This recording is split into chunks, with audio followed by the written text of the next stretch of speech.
Hello, everyone. We're back and continuing to talk about St. Francis and talking about his pilgrimage, his crusade. So he decides he wants to go to the Holy Land, and so he travels to the Holy Land and he runs into the Muslims who control it, and they take him prisoner with a couple of his brothers, and he eventually influences enough of the people around him to see him as a holy man to take him actually to the Sultan of Palestine, Syria, and Egypt, Malik al-Kamim. And so there's this.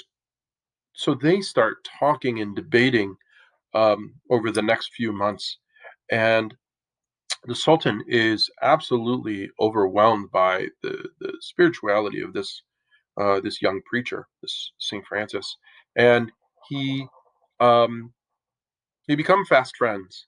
And Francis tells him, I would like to see the Holy Land. And so, for the first time in like 100 years, a Christian was able to go to the Holy Land and see all the places that were special to Christians. Sultan gave him a kind of a private tour, which was really neat.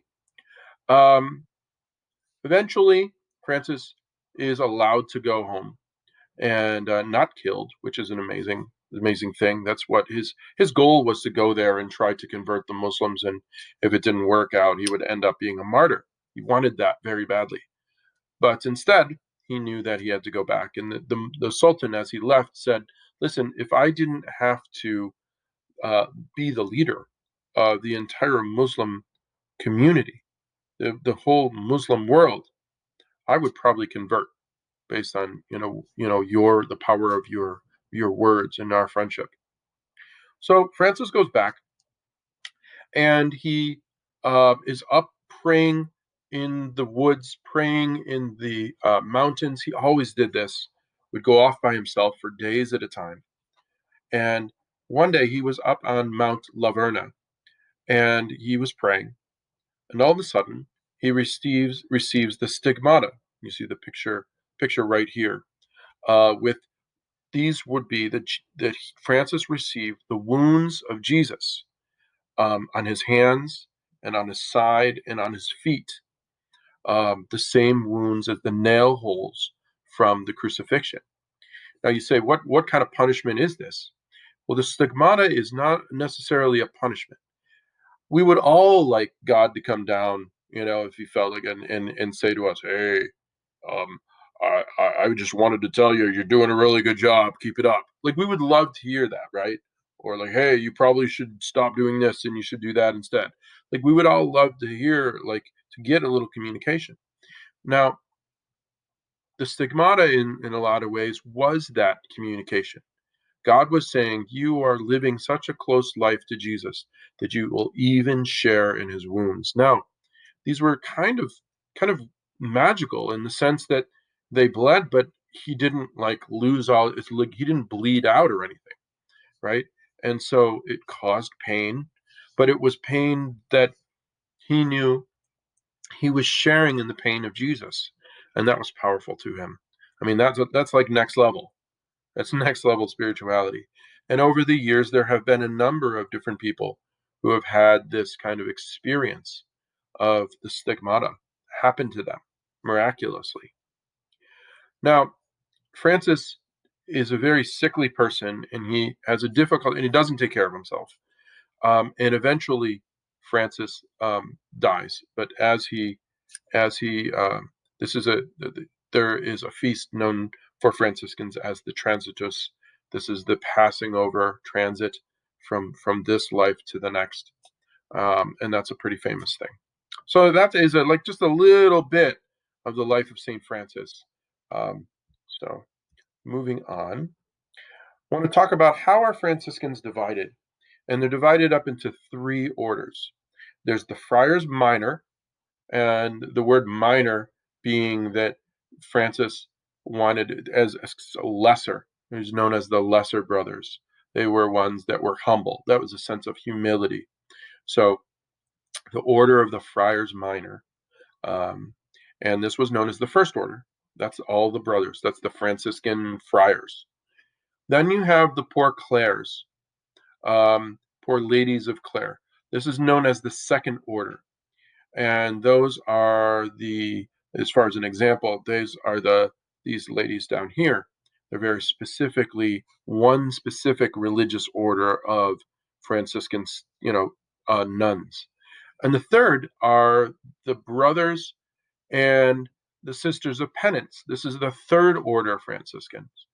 Now, this is going to be two types of people, and we'll talk about that in a minute. But just to divide up, you have three orders of Franciscans: the first order, second order, third order. The first are the friars, the second are the poor clares, and third is kind of everybody else. We'll talk about that in a second here. All right, so let's talk specifically about the first order. Move me down here. All right, so the Friars Minor. This is established by Francis in 1209. Pope Innocent III validates his basic rule or the beliefs and traditions of the Franciscanism. And so they would believe what they wanted to believe, and then in order to follow what the Pope says, in order to be kind of official, they had to go and get the Pope's blessing or get their rule validated by the Pope. So these guys in kind of like robes and stuff. Now, before this, up until this time, um, religious communities were like the rich. They were the elite. People would pay them to have them watch over them. But here Francis comes with friars who are poor. This idea of poverty was brand new to religious orders back then. And so these guys who are kind of scummy and they look like homeless people, they walk to Rome from Assisi and they wanted an audience with the Pope. And they when they took one look at these friars and how like shabby they were dressed, they're like, yeah, no, like you're just a bunch of homeless people. You don't belong in here. You don't belong here. But then one night, and you can see over um, on your left there, you see this painting of the Pope sleeping on a bed, and you have a picture of Francis holding up this church. So basically, how the story goes is Pope Innocent has a dream that that the church was about to fall off a great cliff, and that this small, diminutive, kind of man in brown robes that he had seen before, and he had forgot where he had seen them, saved the church and lifted the church up and saved it. And so he had no idea. And so when he woke up, the dream had definitely bothered him. And he was looking out his window and he saw the Franciscan friars who were sitting there on the steps, just waiting, believing God would somehow take care of them. Um, and he said, "That's the man. That's him. I want those guys to come in." So he comes in. So the Francis and the brothers come in, and that's what you see up there. And Francis like explains his idea, his spirituality, everything about him. Innocent is blown away by this, and he says, "Okay, I'm gonna give you the rule to do this thing that you want to do and live this certain way." And so this is when this rule is kind of where the Franciscans become a real thing. So Francis rewrote the formalized version, which was approved later by the Pope in 1223. Now, this is called the Second Rule, and it's the one professed by the whole First Order of the Friars um, today, these days. And this is going to include, guys, the vows of poverty, chastity, and obedience. These are the three chords, right? The three knots of the cord that we saw in the first slide are coming, and this is what makes up Franciscanism as well. So we'll move on to the next slide. So now to break down the different friars, right? The different Franciscan friars. There's three types. There's the orders of Friar Minor. These are the brown friars, right? They wear brown habits. This is the original order founded by St. Francis. And his intent was that the friars wander the country, not living in any particular place and not really owning any kind of property. And that's the first one. We'll talk about the next one in our next slide.